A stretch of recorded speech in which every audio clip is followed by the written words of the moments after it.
армысыздар. Қазір толықтан жоғарғы жақтағы ауырту нүктесі, яғни болевой точка дейді. Соны көрсететін боламын. Бұл қорғаныс жағдай кезінде өте керекті нәрсе. Яғни бұл жерде аяқпен де жаңағыдай теуіп ауыртуға болады, немесе қолмен ұстап та құлатуға болады. Қазір соны көрсететін боламын. Яғни мына жерде тобықтан жоғары жерде 5-7 мына жерде бізде ең ауырту нүктесі, өте қатты жаңағыдай әсер береді, ауырту сезім береді.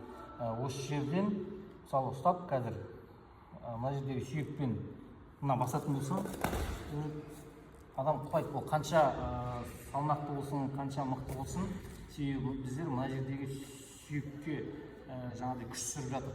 Көрдіңіздер ме? Мына жерде сүйекке қатты күш түсірген кезде, мына жерде көрсетіп мінекей жақындап. Мына жердегі сүйекке күш түсірген кезде, мына аралықта өте қатты ауырту сезімі болады. Яғни адам шабуылдап жатқан адам болса, шабуылдан бірден қорғанысқа көшеді. Ми сразу қорғанысқа көшеді. Яғни шабуылын тоқтатады.